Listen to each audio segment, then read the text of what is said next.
सारी विस्तृत इरफान के पिताजी और इरफान के भाई जावेद भाई के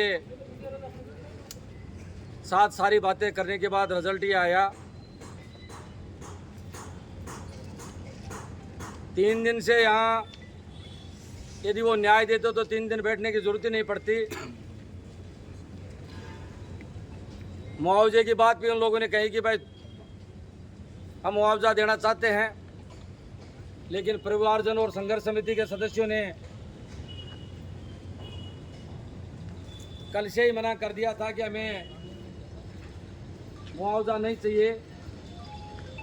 न्यायोचित जो जिन लोगों ने गलती की है, लगातार परसों सायंकाल से हम इस बात का प्रयास कर रहे हैं कि जिन लोगों ने इरफान भाई को काम पे रखा, जहां जो मकान बन रहा है उस जगह का नियमन है कि नहीं, नगर परिषद ने जहां भवन बन रहा है उस जगह का मकान की परमिशन दे रखी है कि नहीं दे रखी।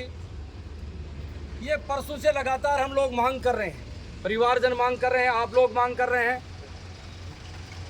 अब तक न तो उन्होंने ये बताया कि इस जगह का नियमन किया हुआ है, अब तक न उन्होंने ये बताया कि इस भवन की हमने परमिशन दे रखी है।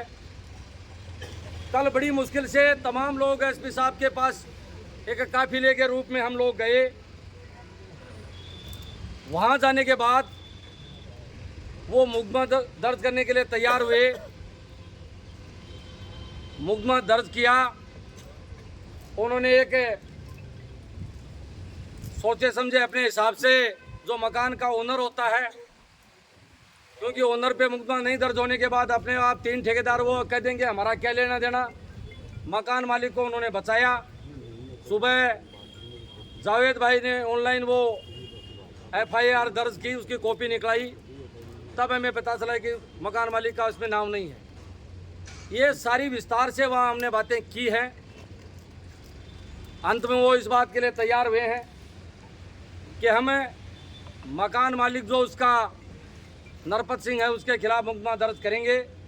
3 लोगों के खिलाफ जो पवन, सतपाल और सुभाष, उन 3 के खिलाफ पहले से मुकदमा उन्होंने दर्ज कर रखा है।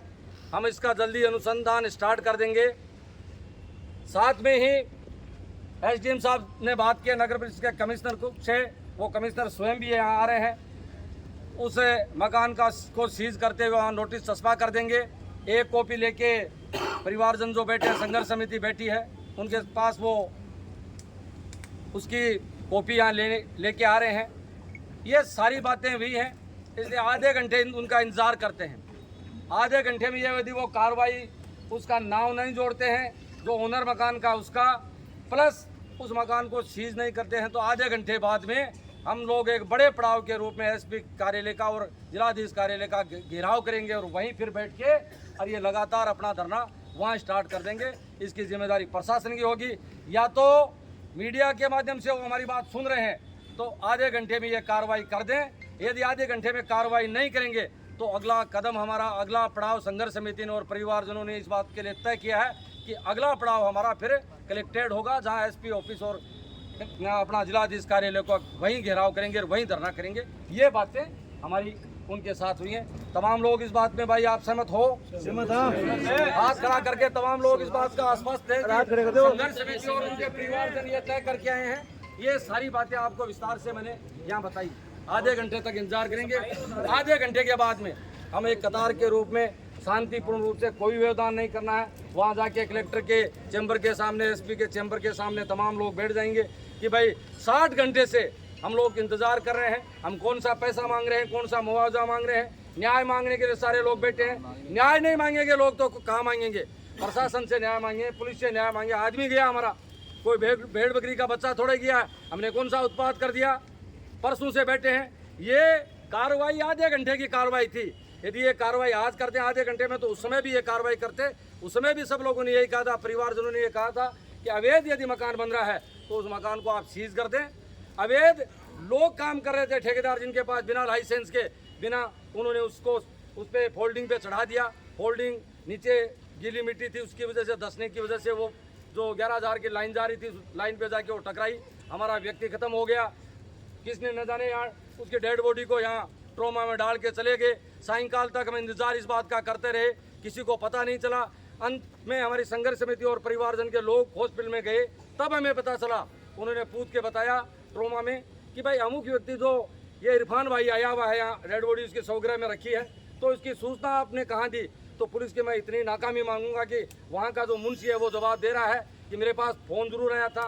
मैंने कहा तो संबंधित थाने में तेरी जिम्मेदारी बनती थी, जहाँ जिस थाने में ये घटना घटित हुई वहाँ तो सूचना देता कि मोर्चरी में एक एक्सीडेंट का केस आपके थाने संबंधित थाने के आया हुआ। वो लोग फिर उसके घर वालों को इस बात के लिए बताते। तो उन्होंने कहा साहब मेरे को तो यही पता नहीं कौन से थाने की बात है। एक जिम्मेदार अनुसंधान अधिकारी ये कहे कि मुझे तो यही पता नहीं ये घटना किस थाने की है। बड़ी मुश्किल से फ़ोन किया, एक मुंशी वहाँ से आया सदर थाने से, घर वालों से उसने इस बात के बारे में जानकारी ली, मौके पे जाके आया। आने के बाद में 1.5 घंटे थाने का इंचार्ज यहाँ आया, इस बारे में सारी बातें की। हमने कहा तो इस बात में जल्दी से आप कार्रवाई कर दो, उस मकान को सीज कर दो। पुलिस आपके तहसील का तहसीलदार आया, तो ये सारी चीज़ें परसों ही निपट जाती, लेकिन प्रशासन को करना, न जाने कौन सा उन पर प्रेशर है, न जाने क्या उस ठेकेदार है, क्या मकान मालिक का ओनर है, कितना बड़ा उन पर प्रेशर है। इस वजह से परसों से तमाम लोग आप बैठे, आप भी बहुत परेशान है, न खाना न पीना, और माँ बाप के सामने जवान बच्चे का शव स्वगृह में रखा हो और उसे बेबा को ये पता चलेगा तेरा पति 3 दिन से वहाँ स्वगृह में पड़ा है, तो उस परिवार की क्या हालत हो सकती है। इसलिए ये घटना इतनी निंदनीय है। मैं मानता हूँ राजस्थान में इससे ज़्यादा घोर अन्याय नहीं हो सकता, और इससे बुरी घटना राजस्थान में मैंने आज तक मेरे जीवन में कभी नहीं देखी।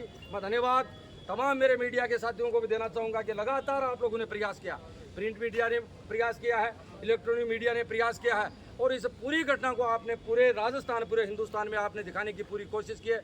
यदि ऐसे ही प्रशासन काम करेगा, यहाँ के रहने वाले लोग हैं, यहीं हम रहते हैं, यहीं हम पैदा हुए हैं, यहीं हम खाना खाते हैं, सब कुछ होने के बाद न्याय की इस लड़ाई में हम संघर्ष के लिए यहाँ बैठे हैं, और उस संघर्ष में भी हमें यदि न्याय नहीं मिलेगा तो न्याय कौन देगा? हमें ये बता दें कि भाई जयपुर जाएं, दिल्ली जाएं, आप लोग नहीं कर पाए, आप पे कोई प्रेशर है तो ये बता दें।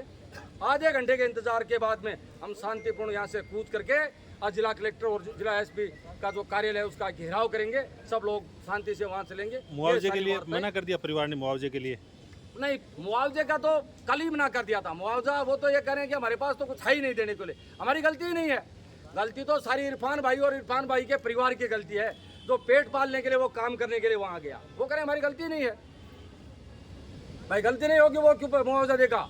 इसलिए हमने तय कर लिया भाई आपकी गलती नहीं है तो कानून का शरण लेंगे। तो परिवारजनों ने ये फैसला किया है कि हमें पैसा नहीं चाहिए, हमने मुआवजा नहीं, न हमने मुआवजा मांगा है। जो कानून सम्मत बात होगी, मकान सीज हो जाएगा, वो तो क्या उसका कई पीढ़ियां तक लग जाएगी उस मकान को बनाते, क्योंकि उस जमीन का नियमन नहीं किया हुआ है। पहले बात तो जमीन का नियमन नहीं होगा, नियमन बिना हुए परमिशन नहीं मिलेगी। बिना परमिशन के आप किसी निवेदन करके जा रहे हैं, उस मकान को काम कभी नहीं चालू होंगे, वो मकान पड़ा रहेगा, खंडर के रूप में पड़ा रहेगा। वो ठेकेदार जिन्होंने बिना लाइसेंस के काम किया है उसके लिए भी कहेंगे, चाहे अदालत में जाना पड़े, चाहे कहीं भी जाना पड़े, जिन ठेकेदारों ने बिना लाइसेंस के काम करते हुए हमारे साथी के साथ ये वह घटना घटित करवाई है, उनके खिलाफ भी इस लड़ाई को लड़ेंगे। इसके लिए हम अदालत की शरण भी लेंगे। सारी चीज़ें समय समय पे होती चली जाएगी।